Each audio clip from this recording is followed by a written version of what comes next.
everyone, welcome back to the workshop. Artisan Pirate here, and in today's fun project video we're going to be back over on the Longer Ray5 20 watt diode laser engraver. I've already got the file we're going to be using loaded up on the Lightburn software, and that is the white screen you see illuminated behind me over on the laptop. The laptop and the laser work, of course, in conjunction with each other, with the laptop telling the laser what to do with the files you load onto it. Really cool. And we are in the Christmas season, so I wanted to continue celebrating the Christmas season in the very true meaning of Christmas. Now, of course, it is great to get a gift, give a gift, receive a gift, but I always try to stress to people to never forget the true and honest meaning of Christmas, and that, of course, is the birth of Jesus Christ. Now, over on the scroll saw, we made a small desktop nativity out of a cedar fence picket, and you guys really like that one. It's a nice little size there to sit on a shelf desk or countertop. We're going to be making another three-dimensional nativity scene that lights up, cut out completely over on the laser, and with it lighting up and being three-dimensional, I think with the illumination from the little lights, you could say and put a spin on it and say it's got a nice spiritual glow for the season. And how we're going to achieve that illumination in the project is this set of 10 LED Christmas lights you can get from the dollar store. Of course, I can pick these up at the dollar store. They're relatively cheaply. They take 2 AA batteries, and I believe these are used for those winter Christmas villages people set up sometimes at the base of a Christmas tree or on a nice counter or something to give everything a nice glow. But I've got those, and the material we're going to be using is 2 pieces of thin 3mm craft plywood. Now, you guys know I like to bulk projects up and make them out of more thicker and robust 1/4 inch material, because for me the 3mm craft plywood is called basswood, I believe, is relatively expensive, especially if you buy it individually. I think it's like $5 a sheet, but you can buy it in bulk in like 10, 15, 20, or even 30 packs. I usually buy a 10 pack whenever it is needed for a project I might want to do out here in the workshop. It's going to take 2 pieces for this project. I will, of course, pre-sand these before loading them into the laser, because it's always harder to sand projects after they come off the laser, because the pieces can be smaller and more fragile and potentially break during the sanding process. And the file we're going to be using today comes from the website called Thingiverse. Thingiverse is commonly known for 3D printing files. You know, the STL files you use for 3D printers. You guys know I have 3D printers. But they have also started peppering in laser engraver files, and that's where I found this one on a Christmas laser file search over on Thingiverse. But I also believe it's also available on the website Etsy.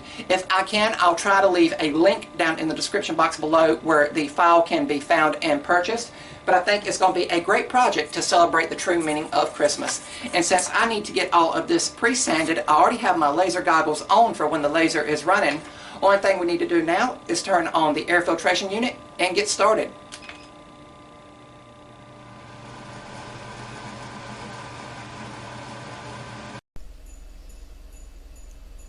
And we are going to begin by sanding the front and back side of both pieces of 3mm craft plywood with 180 grit Klingspor Woodworking Shop sandpaper and the vibrating palm sander.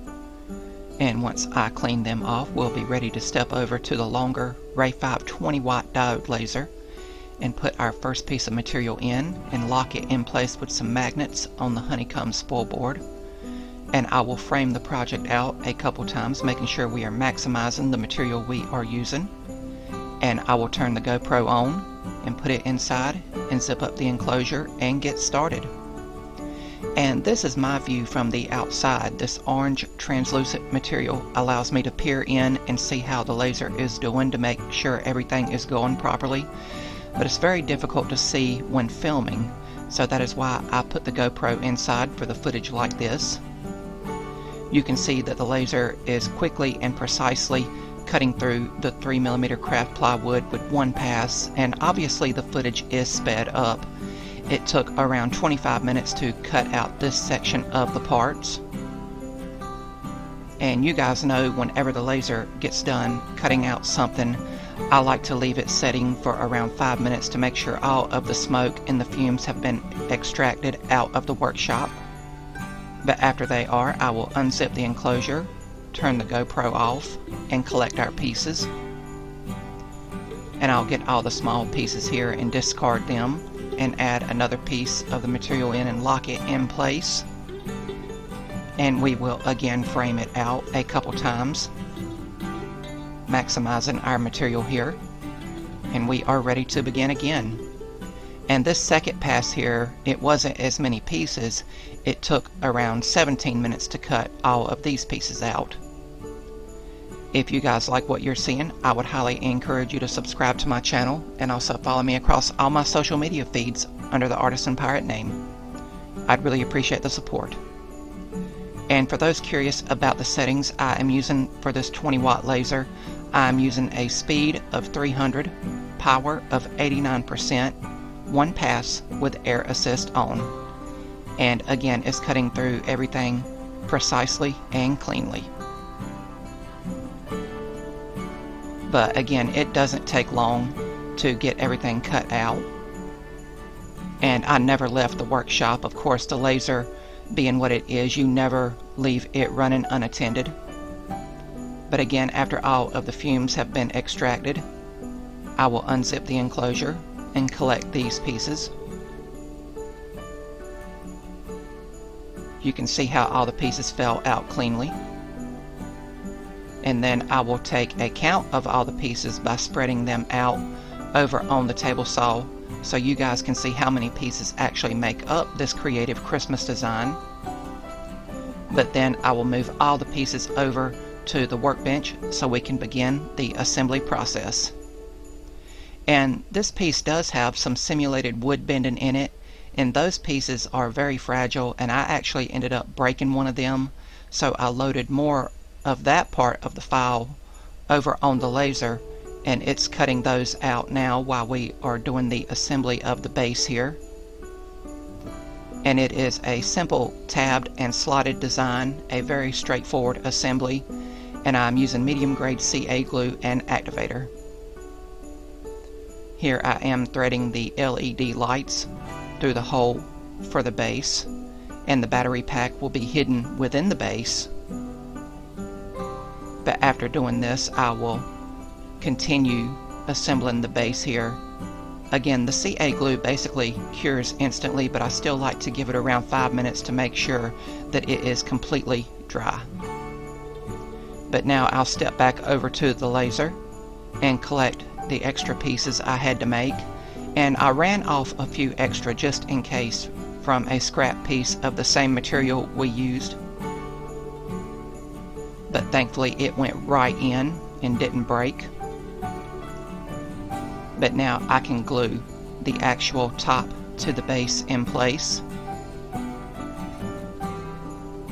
And it was kind of tedious lining up all of those slots, being very careful not to break the areas where the wood is bending.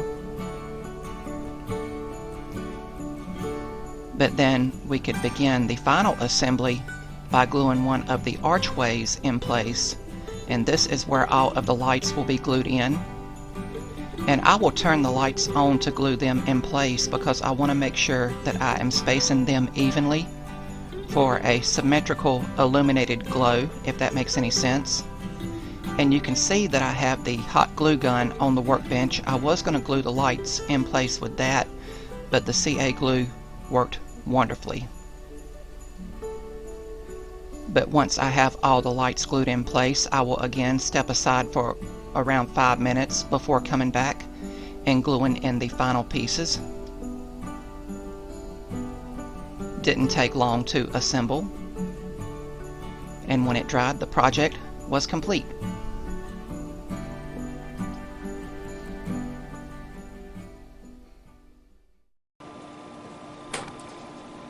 And here we have the completed miniature 3D illuminated nativity scene, laser cut completely over on the Longer Ray5 20-watt diode laser, and it finished up beautifully.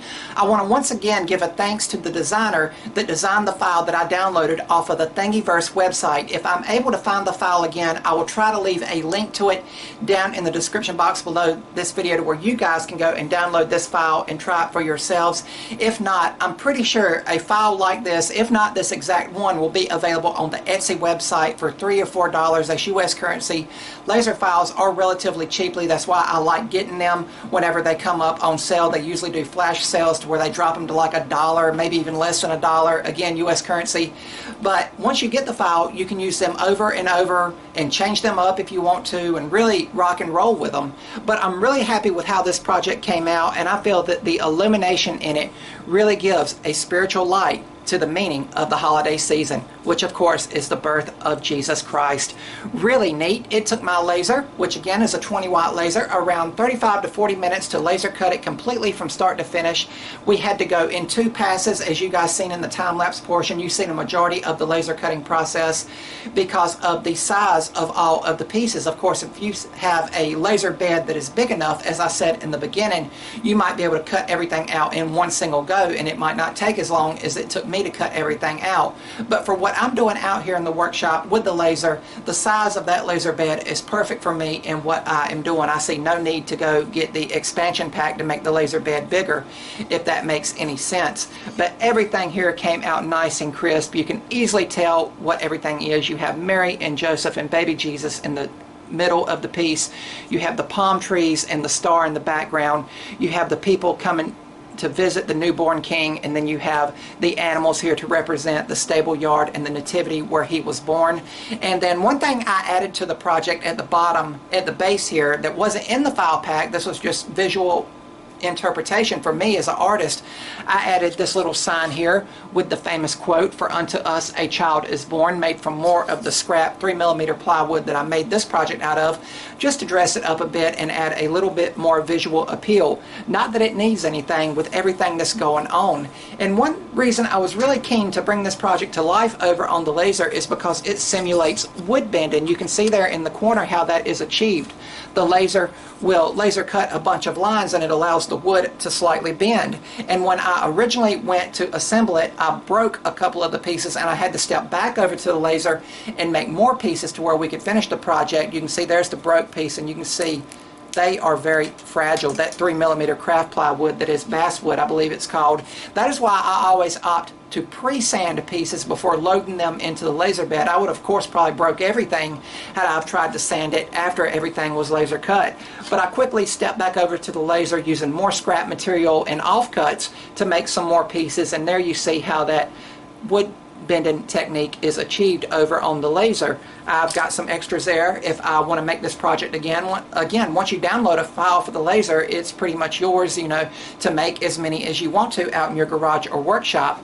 But you guys remember, we originally made this miniature desktop nativity over on the scroll saw completely, and now we've stepped over to the laser and made this one completely from start to finish. And you can see how the lights work. I've got a lot of CA glue dried on the tips of my finger here, but they are glued around that archway all the way around. And the back of the piece has this little doorway to tuck the battery pack into. Again, it was picked up at the dollar store. It takes 2 AA batteries. For me, it might be different in your area, and it just toggles on and off with a switch there. Of course, I think the spiritual glow is appropriate for a project like this. Now, as for finishing, I'm going to leave the project just as is like this. I see no need to add any additional stain or clear coat because I love that look of laser projects once they come off the laser with that charred edge all the way around. I think it gives a great and beautiful visual to it. But of course, if you wanted to go in and stain everything different colors, if you wanted to go in with craft paint and paint everything and take it to that next level of beauty, you can feel free to do so and add your own spin on a very beautiful and creative design. And speaking of the design, I think it offers a lot of versatility. As I always say, I try to think outside of the box when I approach any project I do out here in the workshop. I believe you could take just the base and use the battery light strip option and make your own custom design to sit on the base to illuminate it. If you were good with laser editing software, which is something I would love to become more and more familiar with, to where I can edit stuff or make my own creative designs, you could remove this scenery out of the arches and put your own scenery in here and still go with the illuminated light strip to add your own glow to a creative and unique one-of-a-kind miniature diorama. Always think outside of the box, my friends. But I'm really happy with how this project came along. It will sit in the house now throughout the Christmas season, and of course on Christmas we will light it up. Of course, anytime you have stuff like this lit up, always be aware of it in the back of your mind, just like if you use candles or anything like that. But 100% made completely over on my Longer Ray5 20 watt diode laser. And anytime you guys seen I stepped over to the laser, I had on my safety goggles to protect my eyes. The air filtration unit was running the whole time the laser was running, keeping the air as clean as possible and the air quality clean out here in the workshop. And of course, the laser I have lives in an enclosure to where it can pipe out and pull out all of those fumes that is produced from the laser cutting process to protect my lungs. But I'm really happy with how this project finished up, and I hope you guys like it as well, and hopefully you picked up a tip or tidbit along the way. Once again, the very true and powerful meaning of the Christmas season. Really, really neat. If you're new to the channel, hopefully you'll click that subscribe button and also follow me across all my social media feeds under the Artisan Pirate name. As always, links to contact me as well as all my social media feeds will always be linked down in the description box below these videos. That's about all for this one, and remember guys, if I can make it or do it, so can you guys. I'm the Artisan Pirate. Take care, and I'll see you guys real soon.